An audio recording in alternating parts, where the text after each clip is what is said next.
कहीं न कहीं छत्तीसगढ़ को लूटने का काम कर रहे हैं, यानी पूरे घोटाले का ये राज्य है। कांग्रेस की और जगह भी सरकार चल रही है, लेकिन भूपेश बघेल की जो सरकार है वो भ्रष्टाचार में लिप्त है। छत्तीसगढ़ की भूपेश सरकार लोगों को शराब पिलाकर सुला रही है ताकि जागने के बाद बेरोजगार रोजगार की मांग न कर सके।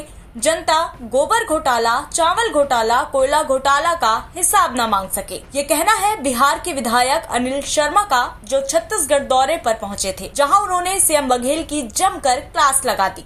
इस दौरान उन्होंने मंत्री और विधायक को लुटेरा कहते हुए क्या कुछ सुना डाला, पहले ये सुनिए। सबसे बड़ा मुख्य विषय यह है कि जो छत्तीसगढ़ में जो सरकार चल रही है वो देश की सबसे भ्रष्टतम सरकारों में से एक है।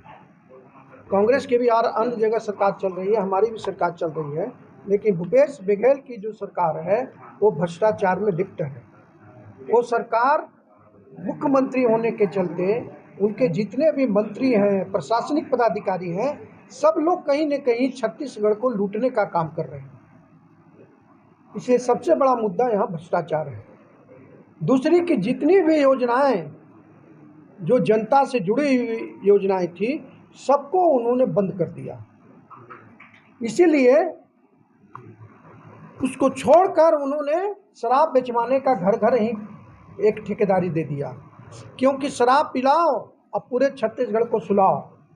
क्योंकि जब जगेंगे तो हमसे बेरोजगार लोग अपना रोजगार मांगेंगे, किसान जो गोबर घोटाला कर रहे हैं उसके बारे में हिसाब किताब मांगेंगे, चावल घोटाला हुआ है उसके बारे में लोग पूछेंगे, कोयला घोटाला हुआ है उसके बारे में पूछेंगे। यानी पूरे घोटाले का ये राज्य है। और पूरे छत्तीसगढ़ में युवा के साथ साथ जितने भी किसान हैं इस सरकार से त्रस्त हैं, और वो आने वाले चुनाव में एक वोट देकर पुनः भारतीय जनता पार्टी की सरकार को यहाँ लाएंगे।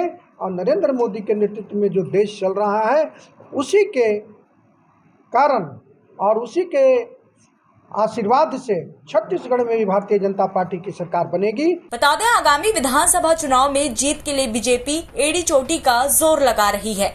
एक और जहां केंद्रीय नेतृत्व का छत्तीसगढ़ में लगातार दौरा जारी है, तो वहीं देश के विभिन्न राज्यों के बीजेपी विधायक भी छत्तीसगढ़ दौरे पर हैं और गांव-गांव पहुंचकर लोगों से फीडबैक लेने में लगे हुए हैं। इस दौरान भाजपा नेता और बिहार के विधायक अनिल शर्मा ने चुनाव जीतकर सरकार बनाने का दावा करते हुए प्रदेश सरकार पर गंभीर आरोप लगाए। इस रिपोर्ट में फिलहाल इतना ही। छत्तीसगढ़ की ऐसी ही खबरें अब आपको व्हाट्सएप पर भी मिलेंगी। ऐसी खबरों को पढ़ने और देखने के लिए डिस्क्रिप्शन बॉक्स में दिए गए लिंक पर क्लिक करें। राजनांदगांव से परमानंद रजक की रिपोर्ट, छत्तीसगढ़ तक।